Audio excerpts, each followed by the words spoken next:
and certainly some other medicines and technologies. But I think that even the culture before them, possibly the pre-catastrophe culture, had even more technologies than we can even imagine. Oh, yeah. So, and we'll talk about that when we get back. Amazing. We're going to go on break, and we'll be back in like about 2.5 minutes. And I'm going to put you on hold. You can advertise your business on Night Dreams Talk Radio, and you will be heard worldwide. Why not contact us at nightdreamstalkradio@gmail.com.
Do you have a paranormal story you want to share on Night Dreams Talk Radio? You could be a guest.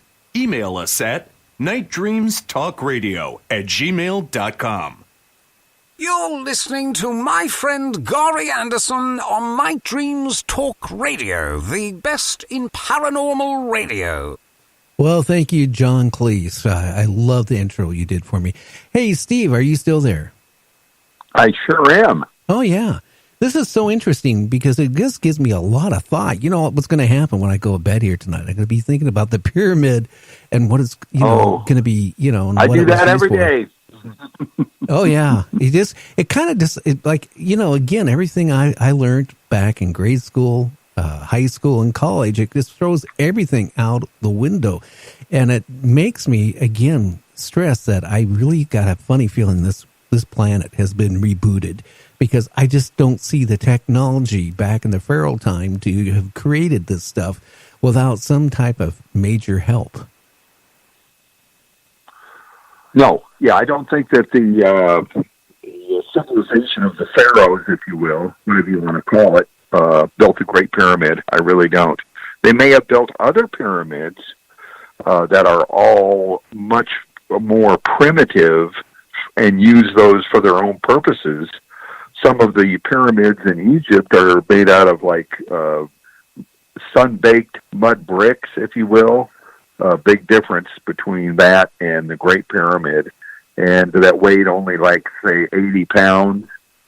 So it's hard to compare the Great Pyramid with anything else. A lot of people, what they want is the golden bullet or the silver bullet, a one answer fits all that what you say what I say the Great Pyramid is, every pyramid has to be that. And if they can find a pyramid that's not a water pump, then they say, well, this pyramid isn't, so pyramids aren't. Well, that's not a good research technique to do that.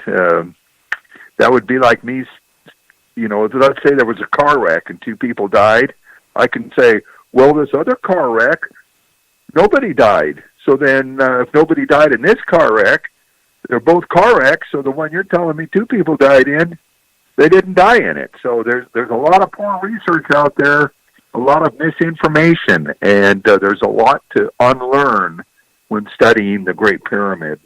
Well, one thing too, I'm thinking maybe the pharaohs and stuff went into the pyramids. Maybe they didn't even create the pyramids, but they figured maybe that's where they wanted to be buried. Is that possible? That the chamber for the pharaoh was not even actually designed for the pharaoh, that they actually carved it out inside it to support his body and with whatever, artifacts? Well, it's like those little crabs on the beach that find a shell that they can fit in, type of thing. If you see that crab with that shell, that doesn't mean that the crab made that shell. So, like hermit crabs. So, yes, certainly the Great Pyramid, we think that the pyramids were already there when the time of the pharaohs existed. So if you're a big leader, let's say like Trump is, he's a leader, and something good happens, or you see a big structure or something, you're going to take credit for it. So the pharaoh might look at that pyramid and say, yeah, I attribute that pyramid to me, or I'm powerful and that's mine, or whatever. But yes, they could be reappropriated in later times, just like people reappropriate a Volkswagen bus and make a chicken coop out of it. Oh yeah. Well, I'm just wondering, you know what I mean? Oh, I'm just wondering, maybe that's why the water pump ceased to function. That maybe the pharaohs decided to go into these pyramids, to be, for their internal life, and that broke the seal. No, I think it had a mechanical malfunction and was probably left unoperating for 1,000 years. There was a catastrophe, after the Great Pyramid was built, and then that civilization that understood the Great Pyramid water pump ceased to exist, like you're saying about a reboot. Then an agrarian society came up, which was the pharaohs, the pharaonic society, if you will. And then they attributed the Great Pyramids to whatever they want, similar to a cargo cult, if you will, where one civilization will, like a less advanced civilization, like during World War II, when they become exposed to high technology or a higher civilization, will make kind of a cult or a religious aspect to a pyramid. But ultimately, they were not religious or symbolic or anything like that. They were the Great Pyramid had a functional purpose, and it operated until it broke down. Oh wow! Yeah, too bad there's no way we can date or come with a close date of when it was constructed or anything like that. I mean, how about any of the writings on the pyramid? Anything inside that kind of give any ideas of anything? Well, most everything in the Valley of the Nile, including tombs, have writing all over them. The obelisks, the Valley of the Tombs, and all of that stuff, everything is covered with writing, but the Great Pyramid has no formal writing inside of it. Certainly the passages and chambers have no writing, there are some what are called quarry marks that are just as like scribbles, if you will, but no formal writing to go by. So, and there's controversy about any type of carbon dating or any of that. So there's even a method to date the Great Pyramid by the residual magnetism in the stones and when they were moved. And all of these are very controversial and leave conclusions that aren't very conclusive. So we don't know the date when the Great Pyramid was built. Oh, wow. Now, I got to ask you a question, Steve. What really got you interested in the Great Pyramid, and what got you, besides, finding out somebody else thought it was a water pump, got you really motivated into, believing that's what it was? I mean, did it take actually going to see it, or was it reading, or what? Mainly reading, because I'm interested in the technology, not the religion or the gods or the clothing that supposedly people wore or whatever, but just the pure technology.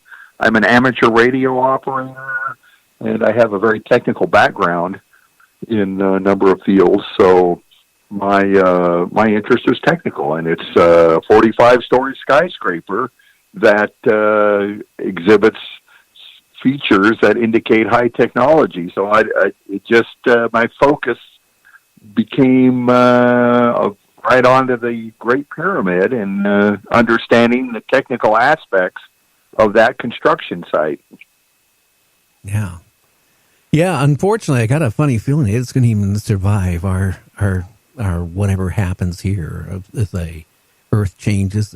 That's what I'm really frustrated right now. And I know it's changing the subject, but I mean, things are happening really fast now. And I'm just wondering is our time numbered before something major happens and we go into an ice age here. I mean, before we went into an ice age, or previously before, places went into an ice age, it went into a hot spell first, and then it went like overnight into an ice age. That scares me, and I'm just wondering, again, like in Antarctica, if we're going to start seeing pyramids start popping out as it melts, maybe we'll be rebooted a second or a third time. Well, the higher the technology, the more fragile it is, generally. We're seeing that right now with Venezuela. They're having a economic catastrophe, and the civilization is crumbling, if you will. People are going into hospitals and robbing people at gunpoint, and the crime and the murders is incomprehensible to us people in the United States. So civilizations, when they fall very quickly and quite completely, if you will. Their fall, the Venezuelans, is economic, but it could be like a plague, some sort of a medical catastrophe that could occur, or it could be a nuclear exchange. Both the United States and Russia have recently bowed out of the nuclear treaty, whatever it was called. Yeah. So there's going to be obviously a resurgent in nuclear arms race, if you will, and something could happen in the Middle East, and there could be a tremendous upheaval of some sort, or it could be a climate issue, and it could be a asteroid type of thing, or revisiting by aliens. Something will probably occur that will end our civilization as we know it, but the Great Pyramid will survive. Oh yeah, and you're true. And one thing you hit it on, because back when I was 12 years old, I used to be a amateur radio operator, and then I let my license expire when I hit 20. Big mistake, because I went into commercial broadcasting. And I figured, hey, I don't want to talk around the world anymore, and big mistake. But you know what? Instead of, and I don't want to get political here because now I'm going to get a lot of emails, but I see this money, right, going or wanted to go for a fence, right? We need to, our grid system is in such bad shape for even less money than what it would cost to build the wall, we could fix our grid system